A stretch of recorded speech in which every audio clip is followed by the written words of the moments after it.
नमस्कार विद्यार्थियों। आज का हमारा टॉपिक है शेखावाटी किसान आंदोलन। देखिए, जो शेखावाटी किसान आंदोलन है सभी जानते हैं सीकर क्षेत्र में चला है।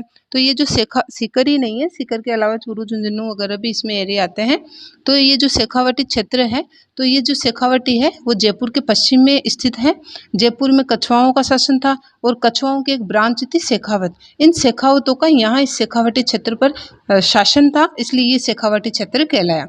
ये शेखावाटी जो है दो क्षेत्रों से मिलकर बना हुआ था, एक तो सीकर था और एक पंचपाने। सीकर सभी जानते हैं, ये उस समय अर्ध स्वतंत्र राज्य हुआ करता था और जो पंचपाने हैं वो शेखावतों की 5 जागीरों का नाम था। जो शेखावत यहाँ पर शेखावाटी पर जो राज्य कर रहे हैं उनकी 5 जागीरें थी। इन 5 जागीरों के कारण ये पंचपाने कहलाते हैं। तो पंचपाने क्या थे? तो शेखावतों की जागीरें थी।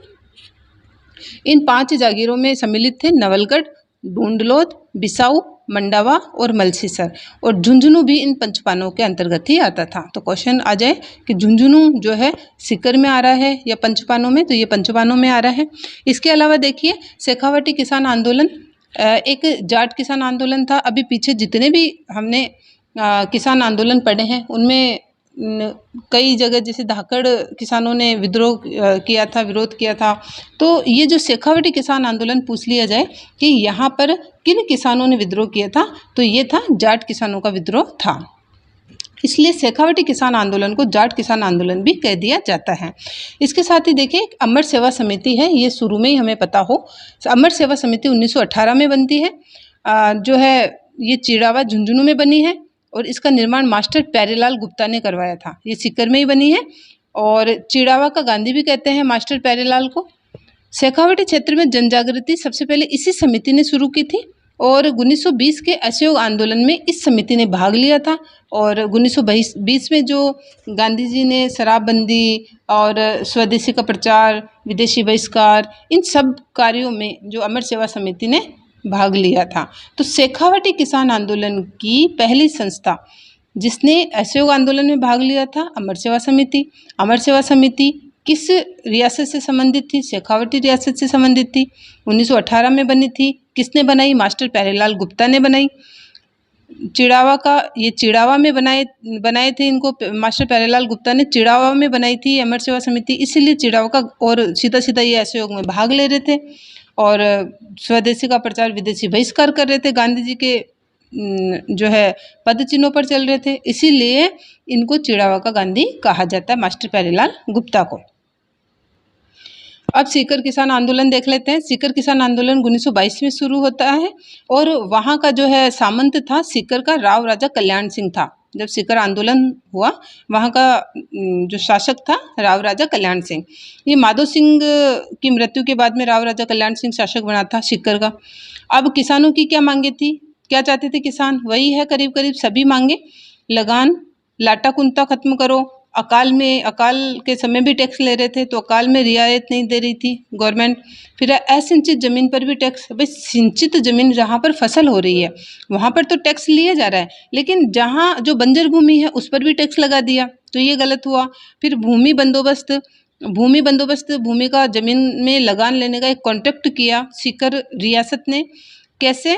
जरीब जो थी, जमीन नापने की जरीब आती है, तो ये जरीब को 82.5 फीट की बना दिया, जबकि पहले ये 165 फीट थी।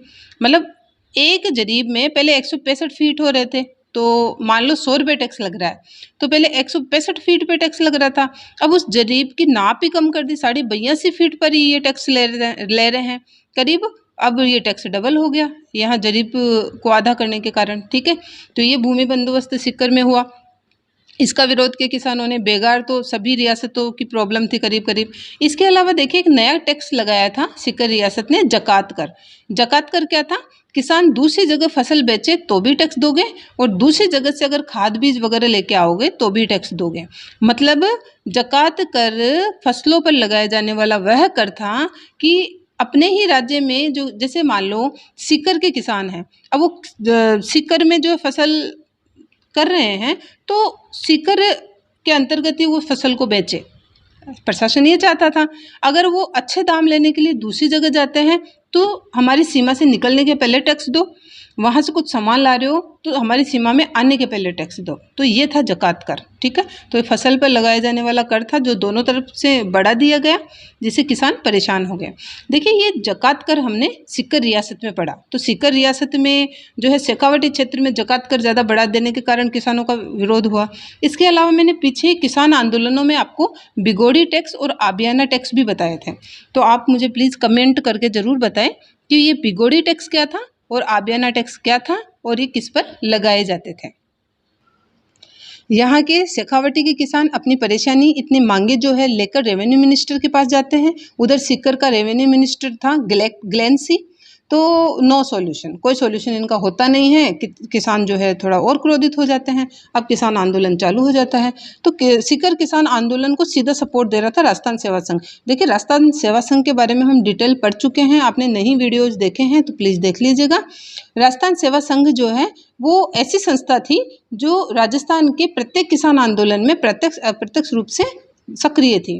तो यहाँ जब सीकर में किसानों पर जो इस प्रकार के लगान वगैरह के टैक्स वगैरह के दबाव बढ़ रहे हैं, तो नेचुरली यहाँ पर भी राजस्थान सेवा संघ सक्रिय होगी। तो राजस्थान सेवा संघ ने अपने 2 नेता भेजे सीकर किसान आंदोलन का नेतृत्व करने के लिए।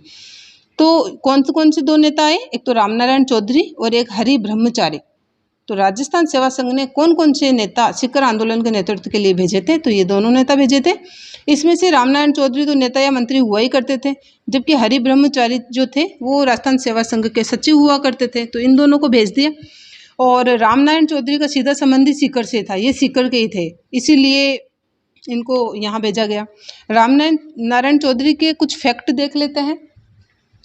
रामनारायण चौधरी जो थे वो सचिव थे किसके, राजस्थान सेवा संघ के। देखिए मैंने यहाँ बताया 2 नेता भेजे थे, लेकिन यहाँ पर कई बार जैसे सचिव, मंत्री, ये तो नेता थे, ये तो अदर सदस्य थे हरि ब्रह्मचारी तो, लेकिन सचिव, नेता, मंत्री ये सभी रामनारायण चौधरी से संबंधित ही पूछे जाते हैं। तो ये सचिव थे, मंत्री थे, नेता थे राजस्थान सेवा संघ के।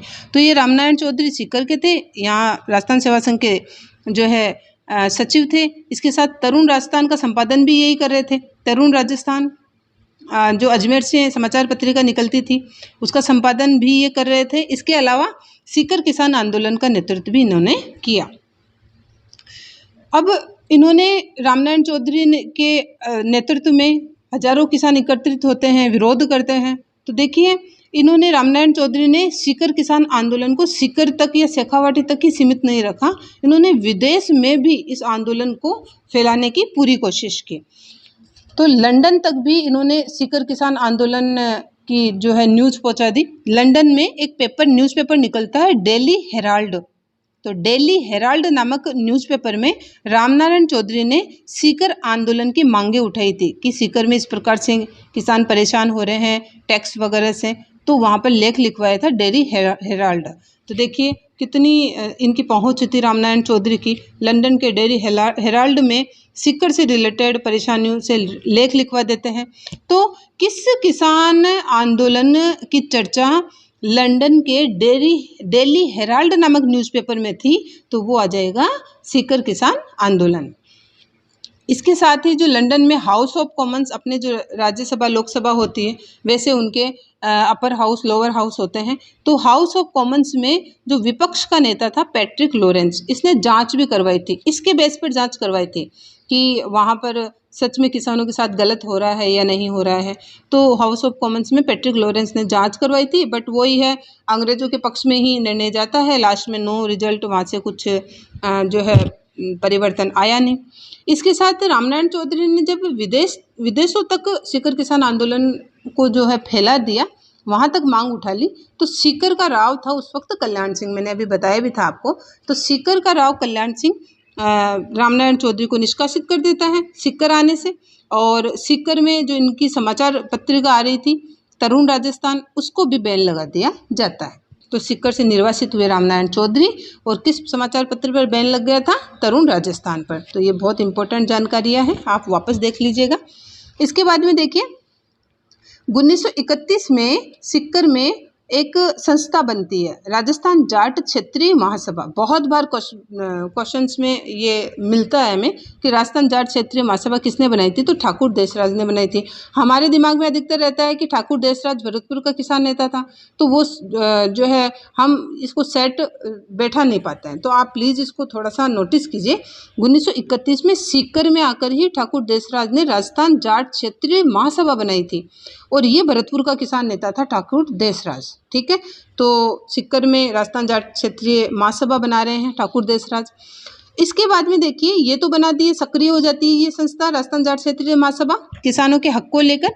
लेकिन इसके एक साल बाद में 1932 में अखिल भारतीय जाट महासभा का सम्मेलन हुआ था शेखावाटी में, झुंझुनू में।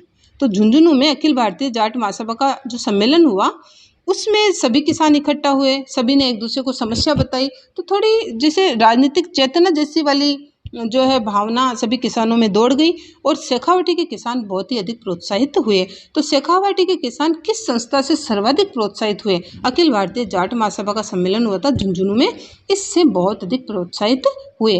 बाकी ये तो सीकर में किसानों के बेस पर काम कर रही थी राजस्थान जाट क्षेत्रीय महासभा। 1933 में राजस्थान जाट क्षेत्रीय महासभा वही है ठाकुर देसराज वाली, जिन्होंने बनाई थी 31 में। तो 1933 में ये राजस्थान जाट क्षेत्रीय महासभा का पलथाना सीकर में अधिवेशन हुआ। वहां पर इन लोगों ने निर्णय लिया कि हम बसंत पंचमी को यज्ञ करेंगे। ठीक है, तो 1933 के बाद में 1934 आ जाता है। एक साल बाद में 20 जनवरी 1934 को जाट प्रजापति महायज्ञ हुआ, बसंत पंचमी को हुआ। किससे संबंधित था? सीकर किसान आंदोलन, शेखावाटी किसान आंदोलन से संबंधित था। तो जाट प्रजापति महायज्ञ करवाया, इसका आयोजक करता था, किसने करवाया? ठाकुर देसराज ने करवाया, क्योंकि राजस्थान जाट क्षेत्रीय महासभा भी इन्होंने बनाई थी और नेतृत्व भी यही कर रहे थे। तो ठाकुर देसराज ने इसका आयोजन करवाया जाट प्रजापति महायज्ञ का। यहाँ पर कोई पंडित तो होगा ही तभी महायज्ञ होगा, तो पंडित था खेमराज शर्मा, पंडित थे खेमराज शर्मा, और यज्ञमान या जजमान थे कुंवर हुकुम सिंह। देखिए, कहीं पर भी कोई भी पूजा अर्चना करवाता है मान लो, तो जो पूजा करवाने वाला व्यक्ति होता है वो, उसको हम यजमान या जजमान कहते हैं, जो आहुतियाँ वगैरह देता है। तो यहाँ पर जो यजमान या जजमान बनाया गया कुंवर हुकुम सिंह को। कुंवर हुकुम सिंह जब इस प्रजापति यज्ञ को कंप्लीट कर लेते हैं, तो सभी किसान जो है उत्साहित तो थे ही। उन्होंने ठानी कि हाथी की सवारी पर पूरे सीकर में घुमाएंगे, कुंवर हुकुम सिंह की हाथी की सवारी निकालेंगे। विवाद हो जाता है, वहाँ के सामंत को जो है ये मंजूर नहीं होता है। फिर बाद में जयपुर रियासत का हस्तक्षेप होता है शेखावाटी रियासत में, और जयपुर के समझाने से वहाँ पर जो हाथी की सवारी निकाल ली जाती है और अनुमति दे दी जाती है, और उसके बाद में जो थोड़ा है मामला ठंडा हो जाता है। उसके बाद में देखिए थोड़ा बहुत विरोध यहाँ चलता रहता है, और 15 मार्च 1935 को किसान और सामंतों के बीच में यहाँ पर समझौता हो जाता है। समझौता करने में दो मुख्य नेता रहे, छोटूराम चौधरी और रतन सिंह। ये भी जो है भरतपुर के ही थे, छोटूराम चौधरी और रतन सिंह। ये छोटूराम चौधरी पंजाब के थे। तो ये यहाँ पर कुछ मांगे सामंत के द्वारा मान ली जाती है और कुछ मांगे रह जाती है। तो ये जो डिपार्टमेंट है इसको आप वापस देख लीजिएगा, जाट क्षेत्रीय महासभा वाला, ये बहुत इंपॉर्टेंट है। जाट प्रजापति महायज्ञ बहुत बार क्वेश्चन पूछा गया है आरपीएससी के द्वारा। पंडित कौन था, आयोजक कौन था, और यहाँ पर जजमान कौन था। इसके अलावा देखिए, अब यहाँ तो हम समझ ही गए कि ये जो जयपुर प्रजामंडल है, जयपुर रियासत है, वो किसी न किसी रूप से शेखावटी को साथ दे रही है। ठीक है, क्योंकि कछुआओं का ही जो है एक ब्रांच वहाँ पर शेखावत जो थे वहाँ राज्य कर रहे हैं। मतलब जयपुर और शेखावाटी क्षेत्र कहीं ना कहीं इनकी लिंक थी। एक तो इनका जो कछुआ से शेखावत ये चल रहा था, ये लिंक चल रही थी, और वैसे भी जयपुर और शेखावाटी जो प्रजामंडल वगैरह थे वो भी जो है ये कनेक्ट ही थे।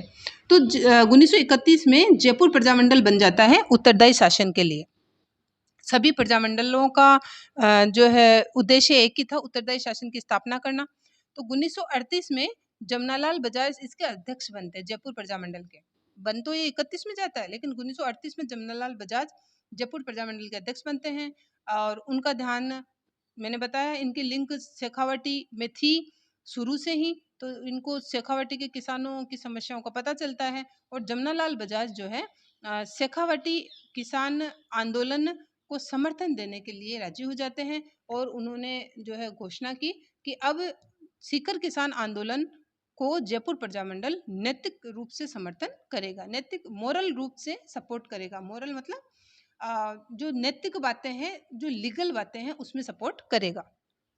अब देखिए ये तो थे बाहर के नेता, जैसे ठाकुर देसराज थे, वो भरतपुर के थे। जमनालाल बजाज जयपुर से, जमनालाल बजाज जो थे वो जयपुर से सपोर्ट कर रहे थे। अब सीकर के प्रमुख, खुद के सीकर के जो क्षेत्रीय नेता भी हम देख लेंगे।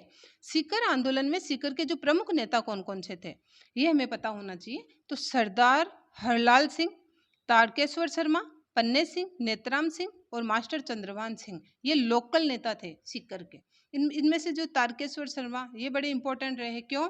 क्योंकि इन्होंने ग्राम समाचार पत्र खुद लिखते थे, ये ग्राम समाचार पत्र को, इसमें भी इन्होंने सीकर आंदोलन के बारे में खूब लिखा। इसके अलावा जो गणेश समाचार पत्र आगरा से संपादित करते थे ये, और इसमें ठाकुर देसराज के साथ में ये गणेश समाचार पत्र संपादित करते थे। तो ये तारकेश्वर शर्मा के जो 2 समाचार पत्र है, ग्राम और गणेश। सीधा क्वेश्चन ऐसे भी पूछा जाता है कि ग्राम और गणेश समाचार पत्र किस आंदोलन से संबंधित है? तो सीकर किसान आंदोलन से संबंधित है। इसके अलावा शेखावाटी में एक जकात आंदोलन चला था। मैंने अभी बताया आपको कि जकात क्या था। यहाँ पर मैंने प्रश्न भी दे दिया है कि जकात टैक्स क्या था। अभी जस्ट हमने पढ़ाई ही है। तो आप प्लीज़, एक तो आप कमेंट बिल्कुल भी नहीं करते हैं, तो प्लीज़ आप कमेंट कीजिए और बताइए कि वीडियो कैसा है, और ये जो मैं क्वेश्चंस पुट अप करती हूँ उसके आंसर्स देने की कोशिश कीजिए आप। तो शेखावाटी में जकात आंदोलन चलाया था नरोत्तम लाल जोशी ने, ये सीकर के ही थे। तो सीधा है कि जकात आंदोलन कहाँ चला? सीकर में, शेखावाटी क्षेत्र में चला था। ये नरोत्तम लाल जोशी के द्वारा चलाया गया था। बाद में जो नरोत्तम लाल जोशी झुंझुनू से एमएलए भी बनते हैं और राजस्थान विधानसभा के पहले स्पीकर बने थे ये नरोत्तम लाल जोशी, जो सीकर से थे। इसके अलावा देखिए सीकर में एक कटराथल सम्मेलन हुआ 25 अप्रैल 1934 में। बहुत फेमस रहा है ये, आज तक के इतिहास में सीकर आंदोलन से यहाँ से क्वेश्चन नहीं जाता। तो 25 अप्रैल 1934 को कटराथल सम्मेलन हुआ। यहाँ पर 10,000 महिलाएं एकत्रित हुई थी।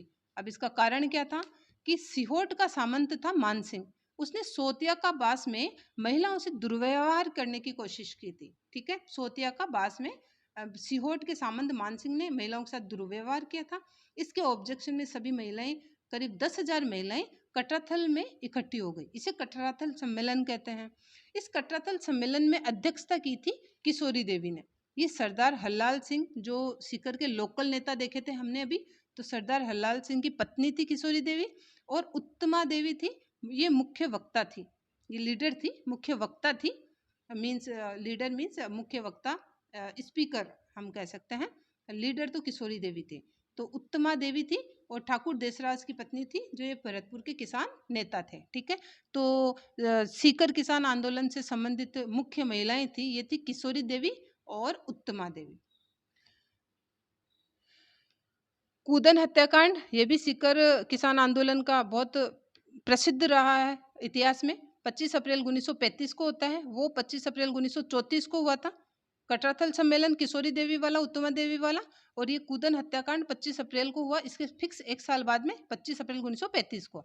तो कूदन गांव सीकर में पड़ता है। वहां पर धापी देवी थी, टैक्स इकट्ठे कर रहे थे ये अंग्रेज। तो धापी देवी नामक महिला थी, उसने टैक्स देने से मना कर दिया, और कैप्टन वेब ने वहां पर फायरिंग के ऑर्डर दे दिए। 4 किसान वहीं पर शहीद हो गए। और ये 4 किसान थे, तुलसीदास, चेतराम, टीकूराम और आशाराम। ये किसान शहीद हो जाते हैं। और ये जो कूदन हत्याकांड है, इसकी चर्चा भी ब्रिटेन के हाउस ऑफ कॉमन्स में भी हुई। तो आपने शायद अब तक गौर किया होगा किसान आंदोलनों में कि अगर हाउस ऑफ कॉमन्स तक किसी भी किसान आंदोलन की चर्चा हो रही है तो वो सीकर किसान आंदोलन ही है। ये था कूदन हत्याकांड। इसकी डेट वगैरह आप एक आध बार देखेंगे, ये क्लियर हो जाएगा। फिर देखिए, विद्यार्थियों में एक रिक्वेस्ट करूंगी, आप जो वीडियो देखते हैं लेकिन आप लाइक नहीं करते हैं, तो प्लीज़ आप लाइक ज़रूर कर दीजिए और सब्सक्राइब भी किया कीजिए, ताकि मुझे थोड़ा प्रोत्साहन मिलता रहे। चलिए फिर मैटर पे आ जाते हैं। जयसिंहपुरा हत्याकांड। तो ये जयसिंहपुरा हत्याकांड 1934 जून में सीकर में ही हुआ है। इसमें ढूंढलोद नामक गांव में किसान शहीद हो जाते हैं। और इसमें स्पेशल क्या है कि पहला किसान हत्याकांड था जिसमें हत्यारों को सजा मिली। देखो किसी ना किसी रूप से अंग्रेज अपने आप को बचा ही लेते थे, कोई जांच कमीशन के बहाने या किसी और कुछ किसी सुधार के बहाने। लेकिन ये जयसिंहपुरा हत्याकांड सीकर में जो हुआ था उसमें जो हत्यारों को सजा दी गई थी, मिली थी उनको। इसके अलावा देखिए सीकर में ये जयसिंहपुरा हत्याकांड का इतना विरोध हुआ था कि यहाँ जयसिंहपुरा शहीद दिवस मनाया था ठाकुर देसराज के आह्वान पर। तो ये देख लेना। और ये कहाँ मनाया गया था? जयपुर में। देखिए जयसिंहपुरा हत्याकांड होता है सीकर में, ठाकुर देसराज के आह्वान पर मनाया जा रहा है जयसिंहपुरा दिवस जयपुर में। तो ये है जयसिंहपुरा हत्याकांड। सीधा सीधा भी क्वेश्चन पूछ लिया जाता है जयसिंहपुरा हत्याकांड का संबंध किस किसान आंदोलन से है, तो ये हम शेखावटी पढ़ ही रहे हैं। फिर इसके अलावा सीकर में खुड़ी हत्याकांड भी हुआ था। खुड़ी हत्याकांड 22 मार्च 1935 को हुआ था। डेट से भी ज़्यादा इनके नाम बहुत इंपॉर्टेंट है। तो खुड़ी हत्याकांड का संबंध भी शेखावटी किसान आंदोलन से है। अब इसमें कोई दूल्हे को लेकर दूल्हे को घोड़े पर नहीं बिठाने दिया गया वहाँ के सामंतों के द्वारा, तो विरोध हो गया और वहाँ पर थोड़ा खून खराबा हो गया, लाठीचार्ज वगैरह हो गई। तो हरिजन हरिजन जो है समाचार पत्र, अब तक तो रट लिया होगा आपने, महात्मा गांधी का था। तो उसमें हरिजन समाचार पत्र में महात्मा गांधी ने आलोचना की थी सीकर की, किस हत्याकांड की? खुड़ी हत्याकांड की। देखिए इतने जो है परेशानियां आ चुकी, किसान आंदोलन, इतनी घटनाएं हो चुकी शेखावटी में, लेकिन खुड़ी हत्याकांड की चर्चा हरिजन में हुई है। तो थोड़ा ये नाम तो फोकस करते हुए चले हम। इसके अलावा देखिए गोठड़ा व पलथाना हत्याकांड हुआ था और हनुमानपुरा हत्याकांड हुआ था। तो ये गोठड़ा या पलथाना हत्याकांड का संबंध था 1935। यहाँ पर नहीं जाइए, ये थोड़ा सा मेरे से क्रॉस हो गया। तो 1935 में हुआ था। और हनुमानपुरा हत्याकांड भी शेखावटी किसान आंदोलन से संबंधित है, 1934 में हुआ था। इसके बाद में लास्ट में 1947 में जो है जयपुर में मंत्रिमंडल का गठन हो जाता है। वहाँ पर मुख्यमंत्री हीरालाल शास्त्री को बना दिया जाता है, रेवेन्यू मिनिस्टर टीकाराम पालीवाल को बना दिया जाता है और जागीर उन्मूलन वगैरह जो है कॉन्ट्रैक्ट उधर आ जाते हैं और इसके साथ ही आंदोलन जो है समाप्त हो जाता है। आप चैनल को लाइक, सब्सक्राइब या शेयर जरूर करें। थैंक यू विद्यार्थियों।